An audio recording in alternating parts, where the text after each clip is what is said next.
Ọhaneze ndị Igbo ya mara unu mma. Agwa m na m ga-use my last blood make sure na all my brothers ha back to all the lies ndị egere na ndị mbụ na promote in our land. Watch that video, I'm coming back. Okay, ọ bụ na ihe niile ahụ ndị nna nna anyị ha na-eme mgbe ha amaka, kele ụlọ ọgwụ ha lụrụ, kele skuul ha lụrụ, kele ọganihu ha wetara. Nke na-akpọ nwa akwa ọkụkọ ome oke ite omelugo oke ite bụrụ ọgaranya. Oke ite bụ ihe ndị nna nna anyị ha melụ 100 and 150 years ago ka ha welu bụrụ ọgaranya. Gịnị bụ ịbụ ọgaranya? Ka e nwee ji mọ, nwee ede mọ, nwa atụrụ na ehi na ehi. Nya bụ the idea of ịbụ ọgaranya. Mgbe ha na-eme ihe a plane na-efebego, enwego train, enwego ụgbọ mmiri, enwego electricity, enwego rice, enwego salad.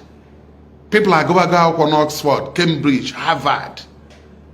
Ọ bụrụ ka ha jee were ite ekpo ile aja gbanye nkwụ ọkụ tinye ugbene buru ya na-abịa ha abụrụ ọgaranya.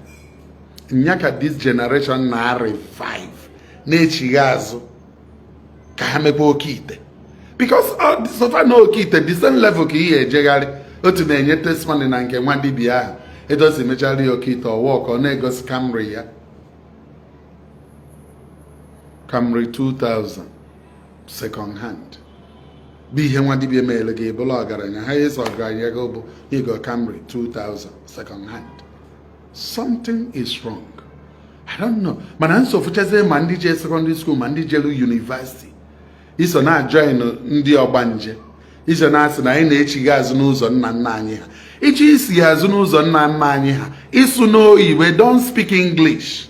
Ha asụghị English. Iri na rice, elio rice. Iri na salad, elio salad. Ichi azụ n'ụzọ nna nna anyị ha. Ịba na moto, ha ba moto. Ịlụ n'ụlọ gbamgbam ụlọ ataghị ya alụ.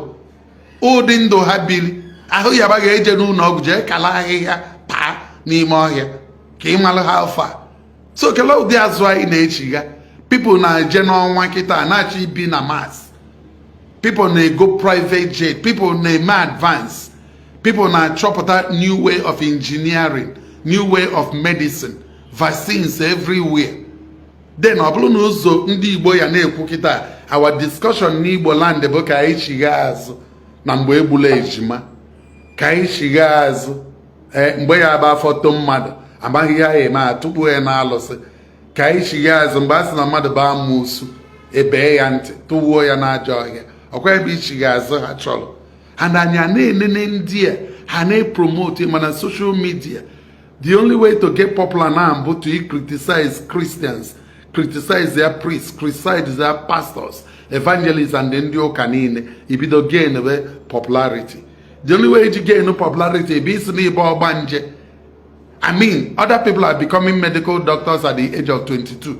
Iblo ọgbanje. I don't have anything, but question unjo like it to somebody jolobo. How come Ndi Britain, Ndi Canada, Ndi America, Ndi Australia, and the European Union na be a blue doctors, midwives, and nurses? Kahaloba no bodoha. Why had it happen the Ezewine? Why had it happen the Obanje? Why had it happen the Dibi? Makano who haba. They can't add anything to any civilization. What will they add?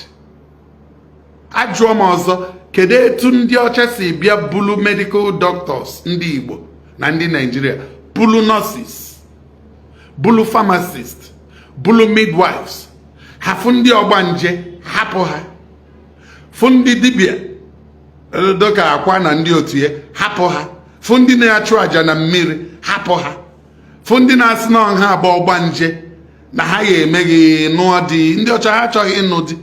They make a nwa ndị ọcha ha achọghị ịmụta nwa ha hapụ ha. Because in modern civilization and science, honestly, they are useless.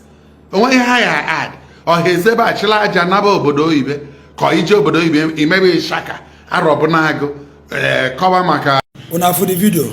Achọ m kwuru mma na ndị achọghị unu ndụ, ndị achọkwa unu nwụọ, ndị egede na ndị mbụ. People are pushing you to native doctors. People are pushing you na your early grave. But one idea, I'm gonna ask guys, let's go back to our roots. You hear it from an elderly man. We do not from ka onye ichie ya kwa ịnụrụ ya from the horse's mouth. Ndewo, mgbasa na ozi ya.